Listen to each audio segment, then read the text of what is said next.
Hi there, and welcome to Planet Noun, where people, places, things, and ideas are all up for grabs. Now, when I was younger, say in middle and high school, I figured history was only a subject bound in thick, heavy, boring books I hauled home to study.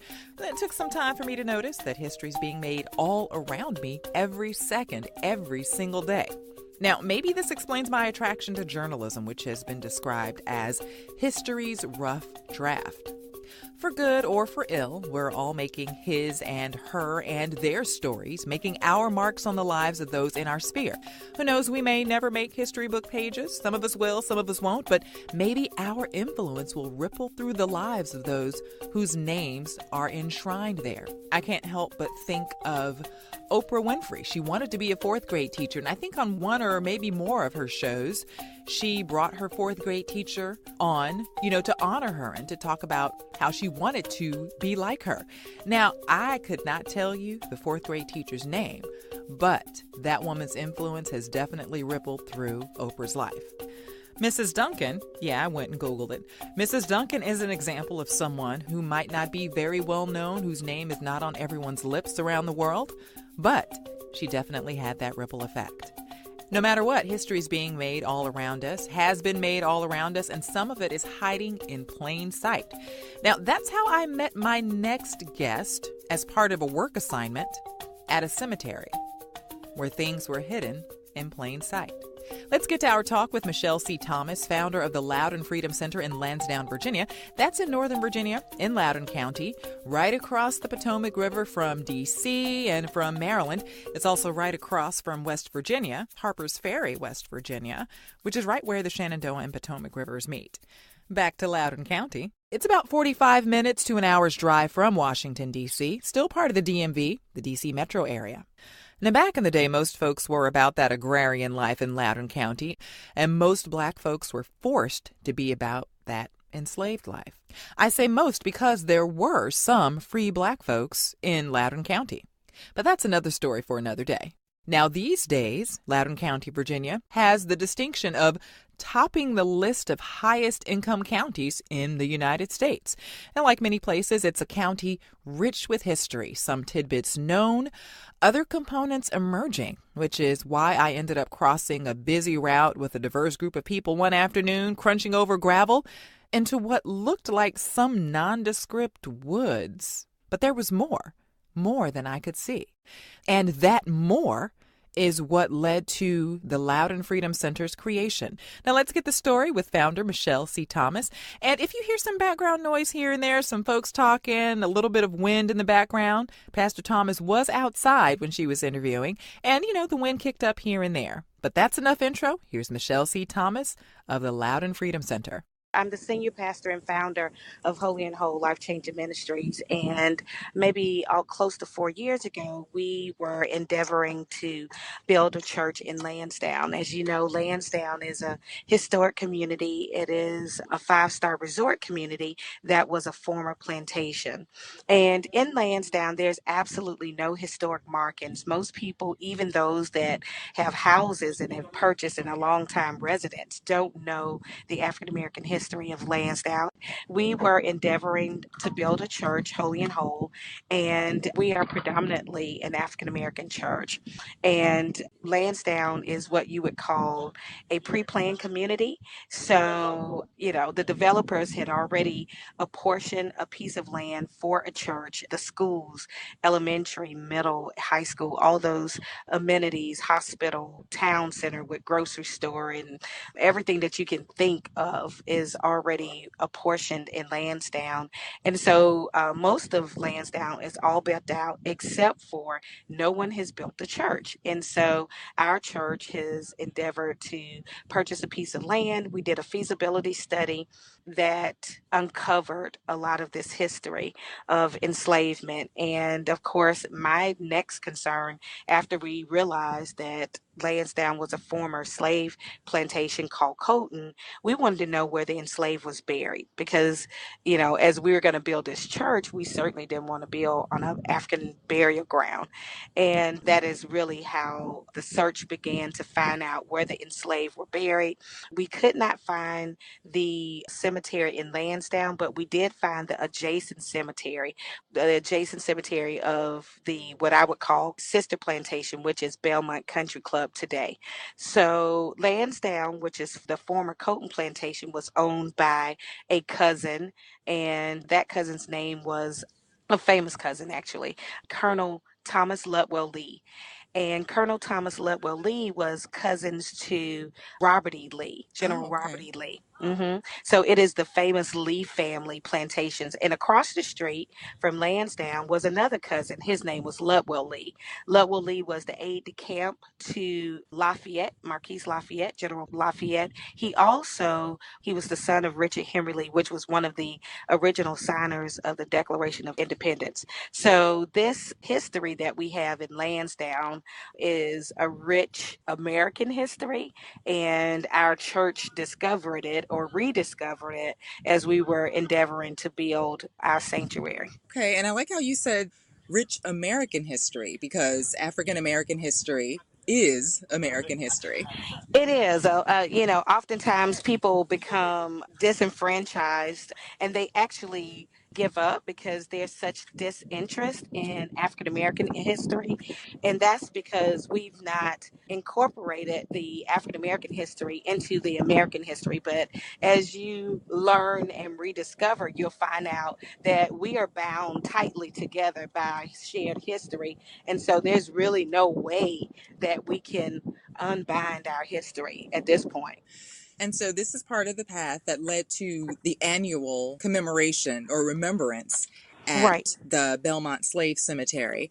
And so why was it important to make sure to mark that once you found the cemetery, once all the researchers found the cemetery and found out where these folks were buried, why is it important to mark and remember every single year?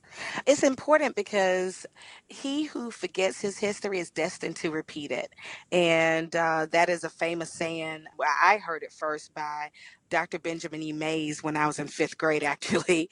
But that stuck with me. I've carried that forward. I realized that history is important.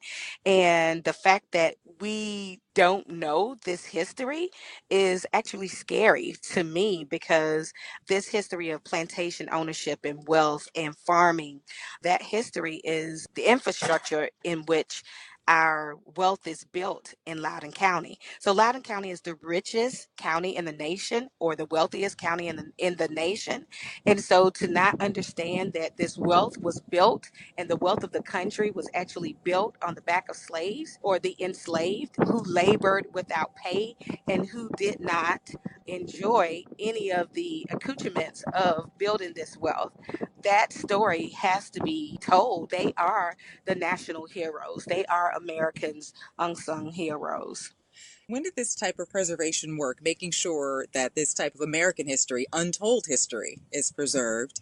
Did you have that interest before starting to figure out how to build a church in Lansdowne? No, well, you know what? I grew up in Atlanta, right? So Mhm. I would have to tell you honestly, Liz, I was shaped by the civil rights leaders, right? So Mhm. you have the late Dr. Martin Luther King, his wife Coretta, and you have Julian Bond. You have in Atlanta, you have John Lewis. You have all of the great civil rights leaders that shaped and actually we went to school with the kids of these civil rights leaders. Oh, So wow.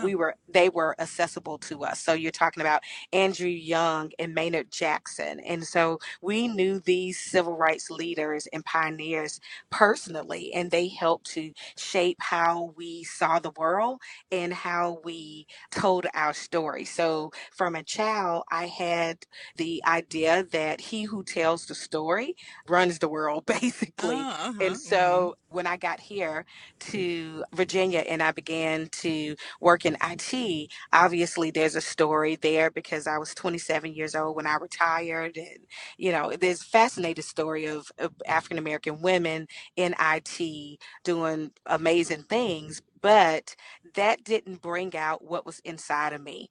What was inside of me that was planted inside of me from a child came out when I started doing the work, much like our earlier mentors from the civil rights, and that is that preservation work. So once I uncovered the history, there was no question as to what must be done next.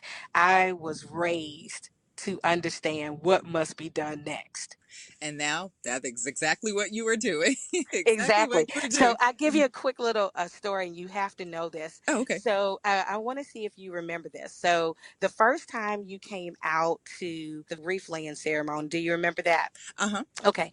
I took you around the backside of a CVS building where we were lining up. Do you remember that? Yes, and the Okay. statues. And I showed you this statue Hmm. portrait of General Robert E. Lee, and I said, this is the type of subtlety, the subtle racism that we are fighting right on the former plantation. How, disrespectful do you have to be to put that here? And to think that people pass that to get their medicines, and I must have passed it, hundreds of times to get medicine and go into CVS and spend my money. But we have normalized racist images. We have normalized those images of Confederacy, and so I stopped paying attention to it, obviously. But the time where I became aware with all of this preservation, that portrait that I had passed, hundreds of times bothered me. If you go back there today, it's not there. This is the effect that this work, preservation work, has on the community, where there be some people in the community that takes longer to get it. And so you have to work with them. You have to negotiate. You have to do more education. But then there's other people in the community that know it's wrong, and you don't have to tell them two times. They'll just dynamically adjust. So, how does Pastor Thomas communicate that necessity, the urgency of protecting this heretofore unknown tract of history? Well, Pastor Thomas says it's all about the assignment. I traveled in mostly Christian circles growing up, and I heard a ton about seeking God's will for my life and finding my purpose and all that stuff. As an adult, I started hearing more folks talk about people discovering their assignment. And yes, I did do the air quotes there. Thomas says that's where her urgency originates. So what's it like to try and convey that to others? Well, let's get an answer. Pastor Michelle Thomas, founder and executive director of the Loudon Freedom Center. Quite honestly, some people get it who are Caucasian and some people don't. And sadly, some people get it who's Black and some people don't. And so what you find is that you have to be fixed on the assignment versus the response of people. In other words, when you look at the crowd and you look at their faces and you see that they don't understand and they're not connecting, that does not invalidate your work. So you stay focused on the assignment. If the assignment is to preserve, then go ahead and do it. You don't need permission of others. They'll come along eventually. And I'll give you an example. A sense of desperation, a sense of disgust, frustration. You will hear all of those sentiments from the letter from the Birmingham jail with Dr. Martin Luther King. And he's writing and he's talking about the apathy of people, the apathy of pastors to understand the necessity and the fierce urgency of now. And he talks about, those pastors and those African Americans that just don't get it. And he talk about those good white Christians that just don't get it. And reading his work really blessed me because I realized that 80% of the people around him during that time thought he was a troublemaker, yet he's heralded as a hero now. And so oftentimes people will misunderstand you before they understand your assignment, and you have to be okay with that. So I keep focused on my assignment. Okay, so for anyone out there who is concerned that they may or may not be walking a path that they should be, if you have the assignment, and by the way, Michelle Thomas is Pastor Michelle Thomas, amen, she just preached a word. You have to keep focused.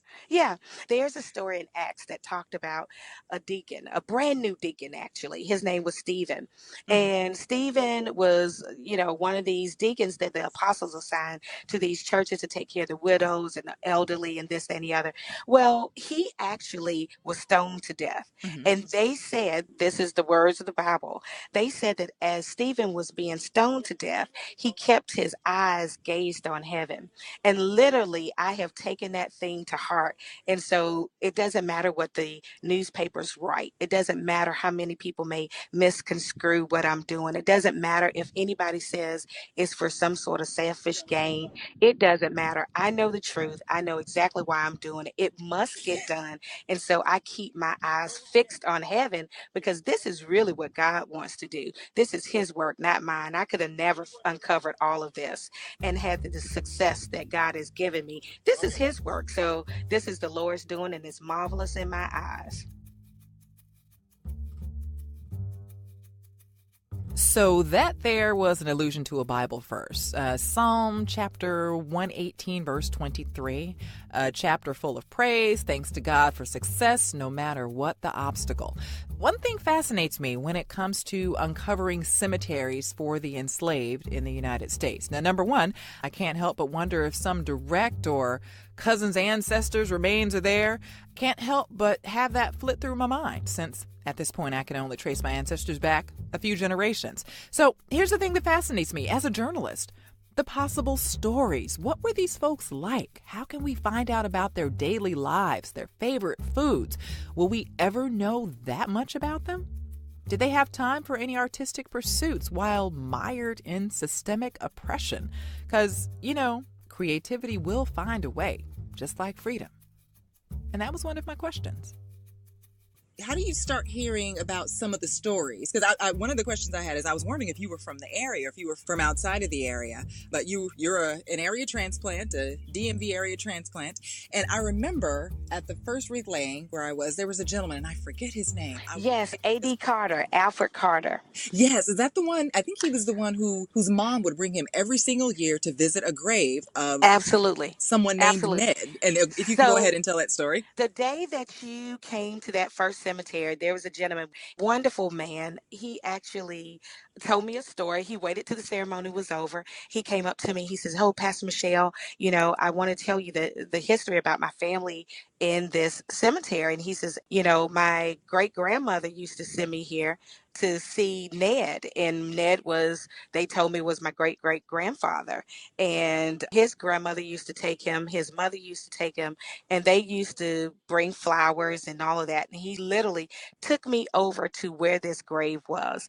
And immediately I know it was true because we had just mapped the cemetery and we took all of the flags out of the cemetery, which would normally mark the depressions, because we didn't want anybody to know where the actual graves were in case they would vandalize. And so we took them out. There's no way he could have known exactly where a depression was.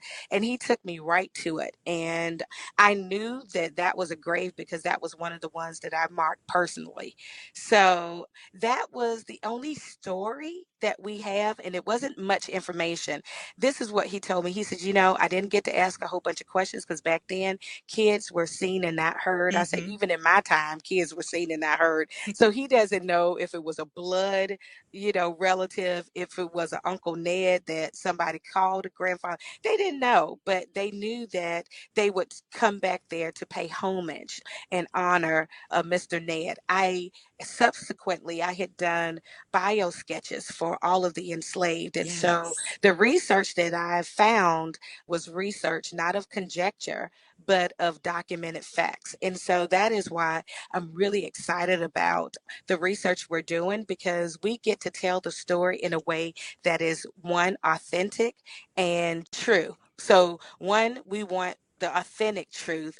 And number two, we just want to know the absolute truth.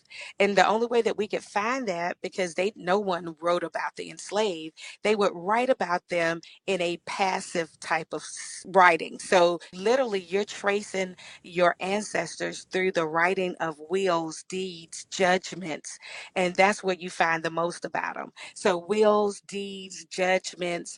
It's amazing that you can find out so much about a person's life through the primary source document. So, say for instance, we find the names of 17 enslaved at Colton. We find their names because they are included in a bill of sale. So the last owner of Colton Plantation was the wife of Colonel Ludwell Lee, Thomas Ludwell Lee. Her name was Fanny Carter Lee. She actually sold the enslaved to a gentleman in Stafford County. So not only do we have her bill of sales, we also have his inventory list, William Brent, where he took those slaves into his inventory. When he took those slaves into his inventory, you can then trace even further. Did he sell them after a while? Did he will them to other people? So the way that you can explore goes on and on. My grandchildren will still be finding things, possibly new information about the enslaved. The names, the whole thing struck many chords within me. And the names, you are putting names to the people, these unsung Absolutely. heroes that lived on these sister plantations. So I remember the first year I got the name Bridget, and I Wow. don't have that paper anymore. But who made the little men and the little women with the name? Oh, that was Dominion High School. So Dominion High School this year, the woodshop teacher, I guess it's called tech ed teacher, Mhm. he made actual little wooden figures. They were men and women, and we put names to them. And that was just absolutely amazing. So the reason why I got that idea is because when you had come in times past, you see how you said that I don't have the little paper anymore. Mhm. So lots of people kept the paper, and some people just, it got missing. However, they lost the paper. But I wanted to give them something more permanent, because after I heard a couple of stories, it just kind of drove me to that. So one lady called and said, "Hey, Pastor Michelle, I just voted today, and I want you to know that I took the name of the enslaved person in there with me." And so I thought, I don't ever want her to be without that person again. So I wanted to make it a little bit more permanent. Of course, they can still lose it, but you don't have to worry about, the things you have to worry about with the paper. So, Right. yeah, it's important, right? Yeah. They can leave that as an heirloom, to their children. It would be interesting at the next event to see how many people actually kept theirs, because I'll tell you, Pastor Thomas, I keep old Jim in my purse with me wherever I No go. way. You got old Jim. I See, have old Jim. this is exactly what I'm talking about. So, what's in a name? A rose by any other name would still smell as sweet. Thank you, William Shakespeare, for that. Does that mean a long gone enslaved person's name still reeks of oppression? Does it smell of hope? Or nothing at all? I guess that depends on who you ask. There are a couple of names that mean something to me in relationship to this project. The names of two folks who were enslaved on these plantations, Bridget and Old Jim. I don't know much about them except that they existed without their human rights intact. What's in a name? Honey, if you ask me, a whole lot. More with Michelle Thomas of the Loudon Freedom Center and the work to preserve a burial ground for the enslaved that was hidden in plain sight for such a long time. Last year on November the 9th, I was actually given the deed for the Belmont Slave Cemetery. The very next thing that I did on that Monday morning was I went back to the courthouse and I said, "Hey guys, I want to change the name of this cemetery. It will no longer be referred to as the Belmont Slave Cemetery, because it is impossible for us to have ever been slaves. Slavery is an institution. We can't be a school. We can't be a church. We are human beings. We've always been human. And so we were enslaved, right? And so we will change it now to the African American burial ground for the enslaved at Belmont." And you also talk about the importance of language, using the language that we use to refer to the Exactly. enslaved. I think that was one of our first conversations as well. Exactly. We have to change our language, because with our language change turns our ideas about ourselves. What we say out of our mouth also confirms our actions. And so when we continuously call ourselves slaves, or will allow ourselves to be referred to as slaves, that substantiates someone else's definition or lie that's been perpetrated that we weren't human. human and we're less than, and we were not. So humanizing the work that the center, you and the center are doing to humanize these Hmm. folks. That's one thing that I think about every time I see old Jim. I see old Jim on a daily basis, Right. Oh my gosh, you I know, love that. and it will be interesting to see how many other people do something similar. And every time I look at the figure with old Jim's name etched on it, it's a reminder to me. And maybe someone else might get a different sense of responsibility or have a different thought, but it's a reminder to me that, you know what? I need to use the opportunities that are afforded to me because old Jim did not have the same opportunities. Absolutely. So I give you an example. So we were digging the 400-foot trail that is going to guide people around the African American burial ground Yes, the for Eagle the Scout enslaved, Project. the Eagle Scout Project. So we dug this 400-foot trail. When we were digging the trail, I had my pearls on, and they were like, Pastor Michelle, what are you doing out here in these pearls? Are you going to dig? And I said, absolutely. However, my ancestors were not able to hold or to own anything of value. That doesn't mean that they weren't valuable, but they weren't able to legally own anything of value. And so when I come out here, I wanted to remind them they can wear pearls, but because of their service, I can wear pearls. I also want to remind them that there's nothing too good for them. There's absolutely nothing too good for them. So I have no problems digging dirt in my pearls because there's nothing too good for them. There's no extent which I will not go to honor them. Wow. And what are some of the other ways that you're planning to honor them? I think there's a program with elementary schools. At the Loudon Freedom Center, we take a multidisciplinary STEM approach to understanding history. And so we have involved different disciplines inside the school and not just history.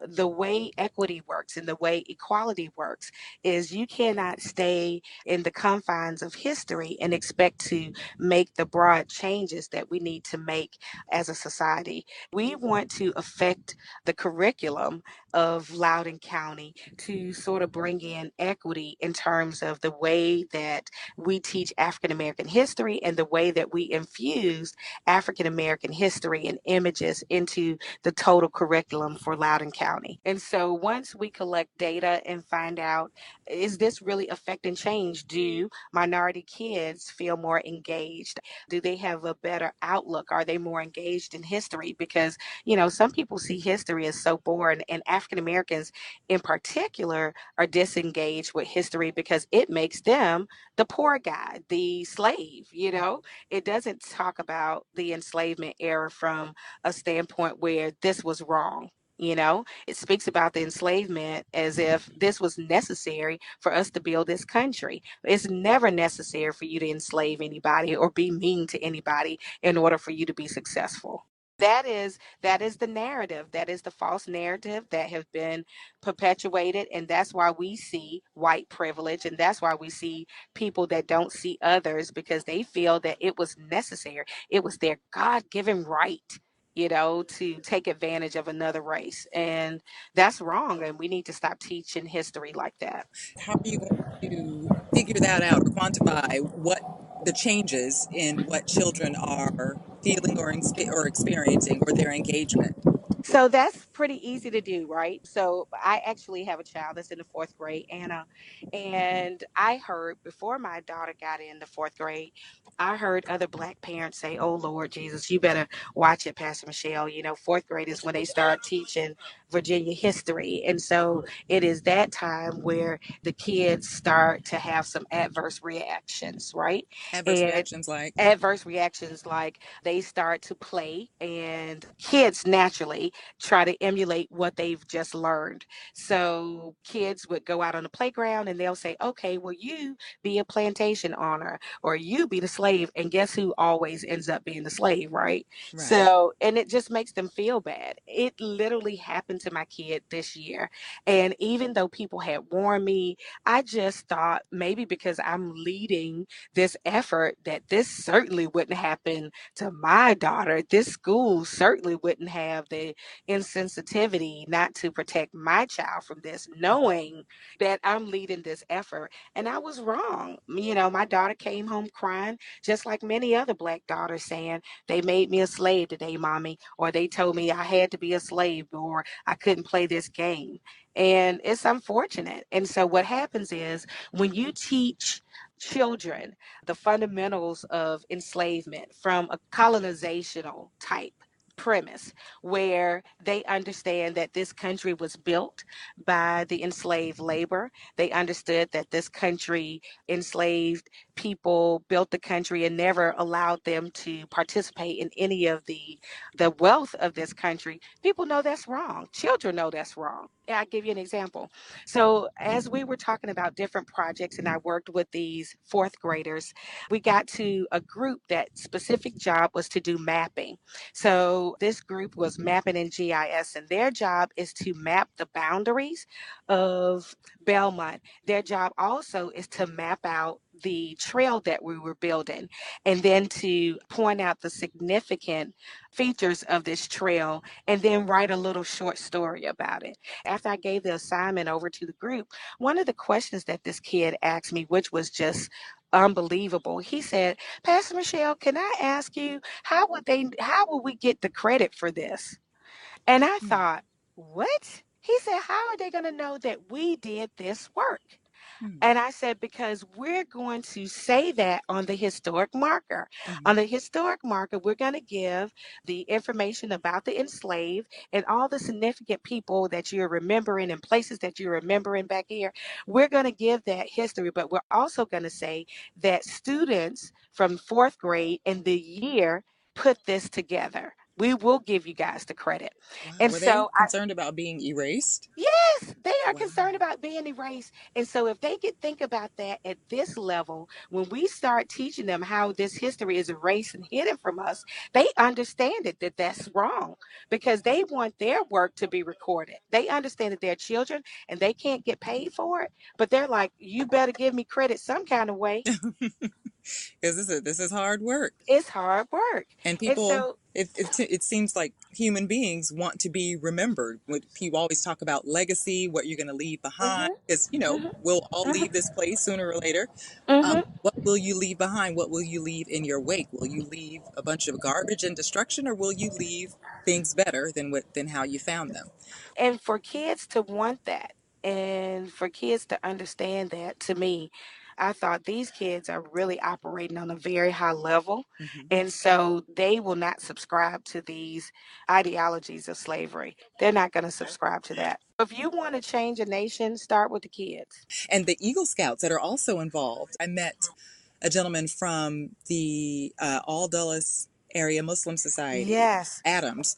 One of the things I did not know, I didn't realize how many of the people who were brought over from Africa in slave ships, a good percentage of them were Muslim. 30%. 30%. That is probably the most eye-opening thing that I have found in this research, that 30% of all Africans brought over to America and enslaved were Muslims. And so when we decided how we would do our ceremonies, I wanted to be true to that. And so I reached out to the Adams Center to say, hey, can we include you guys? Because I can't make the Muslims Christians. And Hmm. if that was their heritage, I didn't want them to lose that. And so, in the way we honor people is by being authentic. That is the highest form of honoring. And so, even as a Christian pastor, if I'm going to honor them, those who may not be Christian, I need to be authentic about their religion. What's the difference between whitewashing history of labor and history of religion? And so they are some people that are very extreme, and I've Hmm. had some pushback about that, about having Muslims to come.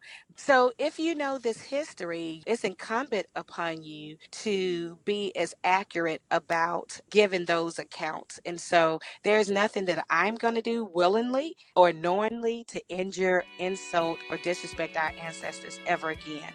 And so if it is that they did not subscribe to Christianity, I can't make them a Christian in the grave. And so The best thing that I can do to honor them is to honor their religion. Let's talk about one of the goals of the Freedom Center. No long segue here. We're going to get right to it. The U word. Sometimes that's tossed about in an ethereal fashion, but since we're on planet Earth, honey, getting to the good stuff, whether it's joy, peace, cultivating patience, it can require a traipse or a trudge through some rough thought territory. And it can require some hard mental work for folks who are willing to go there. Let's get to the U word. Unity. That's one of the goals of the Freedom Center. And I'm sure, someone somewhere might say, well, you're raising all this ruckus and you wanted to get the land deeded to you. And, like you're raising your voice and you're telling the people and you sound all extra. But unity, sometimes getting to the point of unity might be hard work. Yeah, it's foundational. So anytime you are disturbing, disrupting, redoing the foundation, it's always a lot of work, right? So Mm-hmm. it's heavy work and it's heavy lifting and it's work that nobody really wants to do. It's work where it costs the most, but it holds up everything. And so this work that I'm doing, yeah, it may ruffle some feathers. Yeah, it's going to cause us to reflect in a way that we've not been challenged to reflect before, but it is reshaping our foundation, which is going to make us a stronger nation. And so you invest in that. And so you find unity in a place where people are investing. We're even investing what we don't know. We're investing our hurts, our pains, and all of that. And so when we invest those things for the sake of unity, you're not going to find the fallout of upsetness that seems to follow some of this sort of work, you see? Mm-hmm. And so I also think that it is important. Who leads this work is as important as the work itself. Okay. So I'm not out here looking for a fight. you Mm-hmm. know, that is not my goal. The Bible says, blessed are the peacemakers. And so, I very much want to make peace. And so, in areas where it's not necessary to fight, I don't look for one. Areas that it is necessary to fight, I look for the fight, but I also make sure I bring that healing salve. That balm in Gilead. That balm in Gilead is necessary. That I'm sorry. Let me give it to you in plain English. That is, I'm sorry if it hurts you. I understand. It's devastating to me too. It makes me uncomfortable too. I don't mind bringing that. Well, why is it that people want unity? They say they want unity, but then they don't want to go through. There's some pain here, and there are Mhm. things that need to be resolved or talked about, or at least, even if you can't necessarily come to an agreement, you have to lay everything out on the table. It is not necessary for us to have agreement to have unity. Hmm. We could actually be unified even in our disagreement. We agree to disagree. So we're still unified, right? Mhm. But what there can't be unity in is untruthfulness. There can be no unity in a lie. There just can't be unity in that. But Right. there can always be unity if we disagree. As Yeah, long as the truth is being as told. long as the truth is being told. You may not understand the truth. You may not be willing to accept the truth. You may not be able to, as Gene Hackman say, you can't handle the truth, right? Right. But that, as long as that doesn't turn into I hate you or you hate me because, we're not willing to be truthful, we can always have unity. And so unity follows this work because it's truthful work. When you look at primary source documents and you find the backup to everything that I've been saying, then it's hard to be disunified in this. Whether you want a woman to lead this work or not, whether you want a black person to lead this work or not, you can't be disunified in the truth that is revealed through primary source documents. And that is my leading force. Has anyone kind of gotten in your face because you're a woman leading this? Yeah, I hear it a lot. I mean, but I think more so it is the same people that get in my face because I'm a woman pastor. So, Ah, okay. it is those same people types that don't believe in women pastors, but you don't mind working for a woman CEO. You want that check to take care of your family. So, you know. So I disregard that. I don't, it's not a problem. So yeah, sometimes you have people, but you realize those are the fringes, and those are the people just that don't want to know the truth. And that's okay. That's fine. Keep your eyes focused on your assignment. A couple more things. So, a lot of us are busy with our daily lives, but we're all making history in our Mhm, own ways. So, how mhm. can folks preserve history just right where they are for family's sake, for the sake of preserving their family history now that things are so readily available to preserve history? So the first thing that you do is we have to start valuing our history. And so let's just talk, you and I, about African Americans, right? Hmm. So African American, one of the reasons I realize more so than anything else that there is a privilege component to preservation. I didn't realize that before. Hmm. And there's also an economic component to preservation as well. And so when it is that you aren't stable, it's hard to keep up with your history. It's Right. hard to keep up with your heirlooms when you'll sell them for money. It's hard to keep up with your heirlooms when you've been put out of your place time and time again. And so historic preservation is also a matter of privilege. It really is. And it's Mhm. true. Imagine keeping up with your birth certificate and the birth certificate of your ancestors if you've gotten put out or you've moved 10 times. How Right. many times have you moved, Liz? Well, when I was a child, my parents are still in the same place where I was born. Okay. But since I've been out here, I've moved. Let's see, one, two. I hate moving because I just never grew up moving. Okay. So the chances that you'll be able to preserve history is great. That is great. So your parents being at the same place for that such a long time, you'll be able to go into your parents' house and you'll be able to recover all of the things that you had from your childhood and whatever else they've kept. You can find that.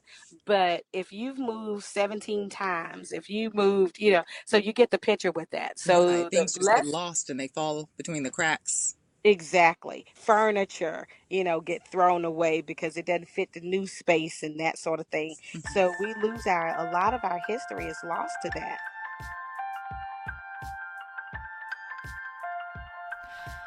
So sometimes unity, it requires hard work. Sometimes unity means being okay with agreeing to disagree. So let's talk a little bit more about some other developments related to the Belmont Cemetery for the enslaved.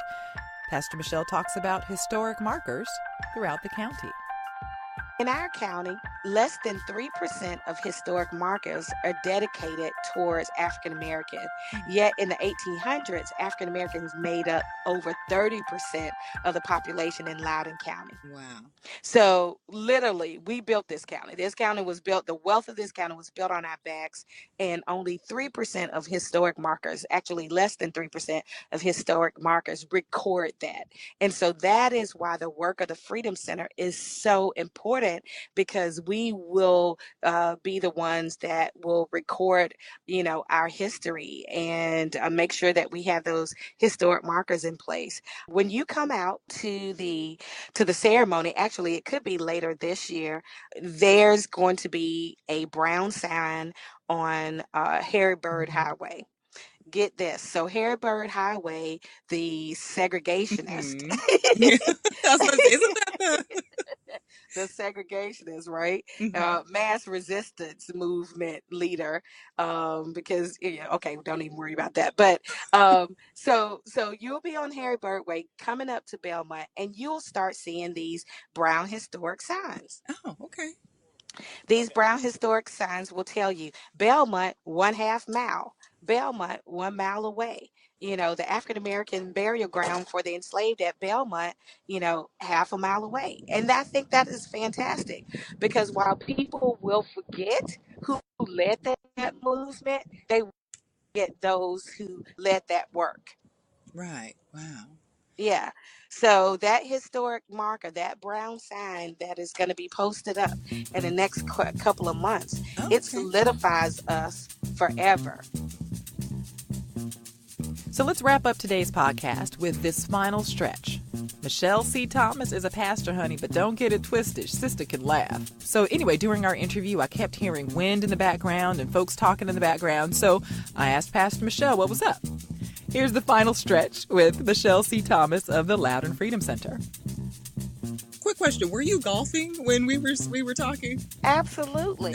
I love it. Okay. I said, I wonder, is she golfing? Okay, I'm gonna put that into the intro. Golfing. Absolutely. So Awesome. you have to enjoy it. And we're on Raspberry Falls Golf Course, which was a former plantation as well. So Really? yeah, if we can farm the plantation, we can play golf on it. You know what?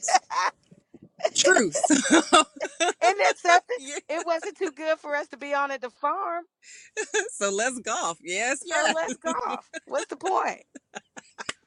Isn't that awesome? Isn't it though? Yeah. Ah, the thing. Yes, old Jim would be happy, I think. Old Jim would be happy. I'm taking full advantage of my citizenship. Our ancestors couldn't. And there is no part of my citizenship that I am not willing to explore and enjoy. Ooh, that's another word. Okay, we done had afternoon service too. We about to go on a revival. Raw. Okay. It's true. I mean, think about it. Our ancestors couldn't enjoy their citizenship. They weren't bequeathed a citizenship. We have it. It is our right. Why should we limit ourselves to only the sections of citizenship that someone wants us to have? We should enjoy our full citizenship. So our ancestors didn't come across these waters and survive these slave ships so that we could be limited. Think Mm. about it. And so I should be able to do my interview and take a good swing and be successful at both of them Yes, yes, I love without it. feeling compromised, right? I love it. Absolutely. Nothing that I got my Gatorade too. Yes, ma'am. That was Pastor Michelle C. Thomas, pastor of Holy and Whole Life-Changing Ministries and founder of the Loud and Freedom Center. You can read more at planetnoun.com. Please share this podcast with your friends, your neighbors, your coworkers, on your social media feeds, and follow Planet Noun on Facebook, Twitter, and Instagram too. And please, on Apple Podcasts, leave a rating. Please leave a rating, leave feedback there. I would really, really appreciate that. Thank you in advance. Thanks again for listening to Planet Noun, people, places, things, and ideas. And until next time, take care.